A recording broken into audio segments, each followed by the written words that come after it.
Hello, my name is Piyush. आपने कभी कभी ये डिसीजन लिया होगा कि हम अपनी कार का इंश्योरेंस अंदर से लें, मतलब डीलरशिप से लें, कंपनी से लें, या बाहर किसी ब्रोकर से लेना चाहिए कि कहाँ से लेना चाहिए।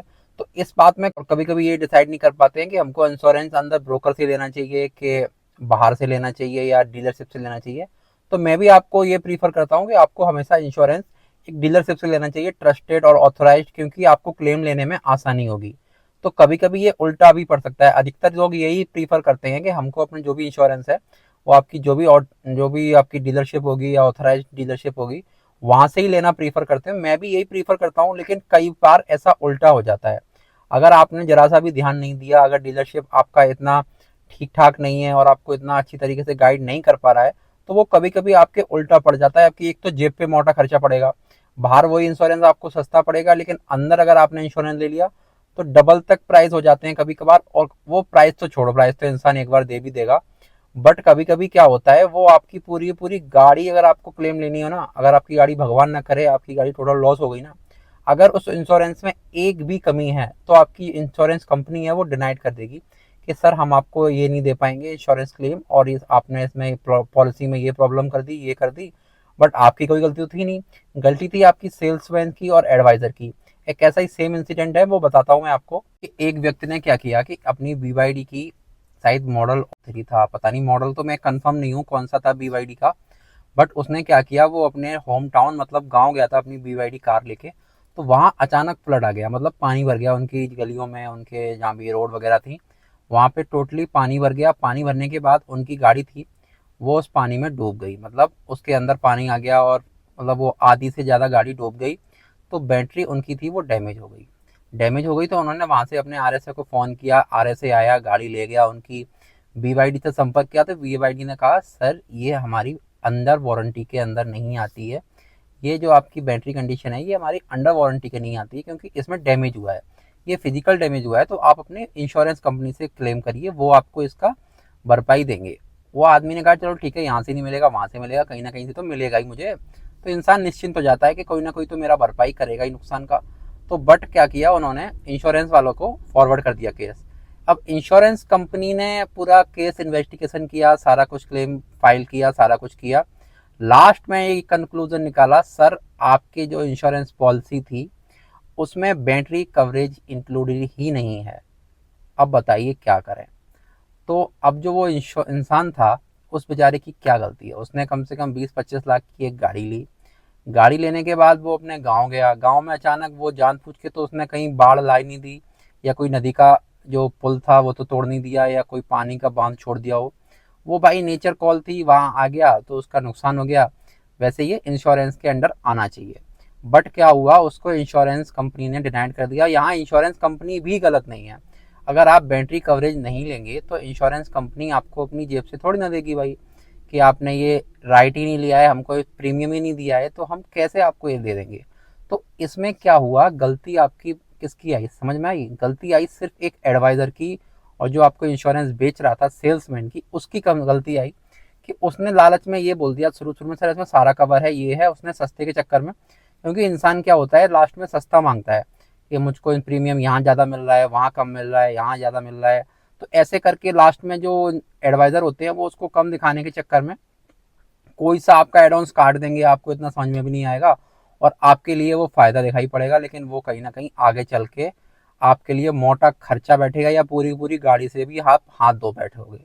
तो ऐसे ही इसी केस में यही हुआ है कि उन्होंने पूरी अपनी गाड़ी को, 18-19 लाख की गाड़ी को, जो भी कुछ भी थी, एग्जैक्ट तो अमाउंट नहीं पता मुझे कितने की थी, बट जो भी थी उन्होंने अपनी जेब से 7-8 लाख की बैटरी डलवाई उसमें। उसके बाद वो गाड़ी वहाँ से गई है। तो आप खुद हिसाब लगा लो, अगर आप सस्ते के चक्कर में रोते रहोगे ना, तो ये आपको उस टाइम तो लगेगा कि 1000-2000 बच गए, बट अब जो लाखों का फट्टा लगा है वो कौन देगा, वो तो उनको खुद ही अपने जेब से भरने पड़े। और उन्होंने ट्वीट भी किया, ये भी किया। अब भाई उसमें दोनों कंपनियों की कोई गलती ना, तो BYD की गलती है और ना ही उसमें इंश्योरेंस कंपनी की गलती है। इंश्योरेंस कंपनी का नाम नहीं लेना चाहूँगा, क्योंकि उसमें उनका कोई रोल ही नहीं है। रोल इसलिए नहीं है कि अगर आप प्रीमियम ही नहीं लोगे, उसमें एड ऑन्स ही नहीं लोगे, तो कंपनी वाला क्या करेगा भाई। तो उस टाइम आपको देखना चाहिए कौन सा इंश्योरेंस ले रहे हैं, क्यों ले रहे हैं, क्या क्या एड ऑन्स हैं, कितना प्रीमियम है। प्रीमियम एक बार के लिए आफ्टर मार्केट आप मैच करा लो, बट भाई सस्ते के चक्कर में मत पड़ो।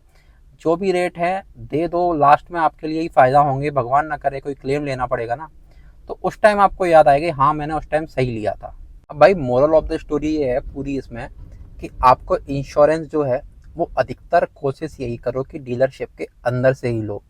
अंदर से ही ये लो कि वो कुछ भी दे दे, ये मत लो कि वो कुछ भी दे रहा है, कितने का भी दे रहा है।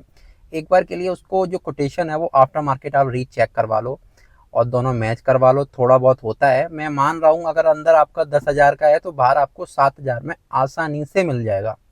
बट वो 7,000 और 10,000 आपके बहुत ही मैचिंग आपको बाद में जाके बहुत ज़्यादा दुख देंगे कि हाँ मैं यार उस टाइम 10,000 का ही करवा लेता या कुछ करवा लेता। देखो ऐसा होता है, डीलरशिप खुद कोई इंश्योरेंस नहीं करता, ये ध्यान रखना। उन पे जो कंपनियां होती हैं उनके टाई अप होते हैं, अंदर जो उनके बैठे होते हैं वो, जैसे कि मान लो कोई भी एक एग्जांपल मारुति लेके बैठता हूँ, तो मारुति ब्रोकर करके आपने एक उनकी वेबसाइट देखी होगी ब्रोकरिंग करके, तो मारुति खुद इंश्योरेंस नहीं कर रही है। उसके अंदर उनके उसमें टाई अप हैं अलग अलग कंपनी के, यूनाइटेड के, रिलायंस के, टाटा के।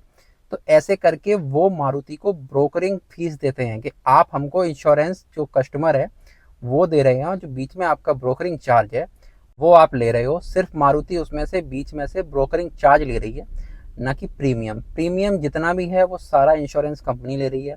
कल को आपको क्लेम होगा वो मारुति नहीं देगी, क्लेम आपको जो भी आपकी इंश्योरेंस कंपनी होगी वही आपको क्लेम भरेगी, मारुति क्लेम नहीं भरेगी। बट अगर आपके पास कोई प्रॉब्लम आती है तो मारुति पे भी आप उतना ही अधिकार दे सकते हो, उतना ही हक जमा सकते हो जितना कि एक इंश्योरेंस कंपनी का। तो इसमें आपके पास दो ऑप्शन आ गए, एक तो डीलरशिप, डीलरशिप पे भी आप दबाव डालिए, ऊपर से आपकी इंश्योरेंस कंपनी, क्योंकि आप तो ये कह सकते हो मैंने तो इंश्योरेंस मारुति से लिया है। और ये बात भी सही है कि मैंने सिर्फ इंश्योरेंस अपना डीलरशिप या जो भी आपकी ऑथराइज्ड कंपनी है वहाँ से लिया है, उन्होंने किससे दिलवाया उससे मुझे कोई मतलब नहीं। तो जो भी आपका बीच का सेटलमेंट है ना वो इंश्योरेंस कंपनी से मारुति वाले करेंगे, आपको कोई हेडक ही नहीं है। तो एक तो ये फ़ायदा हो जाता है, भले ही 1-2 हज़ार महंगा होता है, कोई बात नहीं भाई, इतनी बड़ी गाड़ी है, 1-2 हज़ार तो कुछ भी नहीं होते। तो इतना आप देख लिया करो। अगर आपको बाहर से ही लेना है तो कोई ज़्यादा ही आपका ट्रस्टेड हो या आपको पूरा पता हो उस कंपनी के बारे में अंदर तक का, तो ही आप लीजिए। मैं ऐसा नहीं कह रहा हूँ बाहर से इंश्योरेंस होते नहीं है, अधिकतर कॉमर्शियल गाड़ियों के बाहर से ही होते हैं, ट्रक्स वगैरह कोई ऑथराइज डीलर से नहीं कराता, सब बाहर से ही कराते हैं। तो बट जो छोटी गाड़ियाँ हैं, कार्स वगैरह हैं, वो सब अंदर से ही कराओ, क्योंकि हम लोगों को क्लेम ज़्यादा लेने की ज़रूरत पड़ती है। क्योंकि कभी कभार क्या होता है, ऑटो रिक्शा फलाना ढिकाना विंडशील्ड वगैरह क्रैक हो जाते हैं, तो हम लोगों को क्लेम की ज़रूरत ज़्यादा पड़ती है। कॉमर्शियल चलते रहते हैं, वो उनको बड़े क्लेम की ज़रूरत पड़ती है, ऐसा नहीं है क्लेम की ज़रूरत नहीं पड़ती है, उन्हें पड़ती है। कोई बिल्कुल ही एंड होता है मामला उसके बाद। तो अब ध्यान रखो, आपको अंदर से ही इंश्योरेंस लेना है, बट क्या लेना है वो एक बार रीड कर लो, उनका सारा जितना भी कुछ उनकी टर्म एंड कंडीशन है वो पढ़ लो। भले ही महंगा हो थोड़ा बहुत, वो अपना नेगोशिएशन कर लो। अगर ये नहीं कह रहा हूँ मैं एक की चीज़ 5 में दे रहे हैं तो ले लो भाई, बिल्कुल मत लो, बट थोड़ा बहुत है तो एडजस्ट करके आप ले लो, वो आपके लिए आगे चल के लॉन्ग टर्म में फ़ायदा करेगा। आई होप वीडियो आपको इन्फॉर्मेटिव लगी होगी। You can follow me on Instagram for vehicles and car related information. मिलते हैं नेक्स्ट वीडियो में नेक्स्ट टॉपिक के साथ, तब तक के लिए गुड बाय।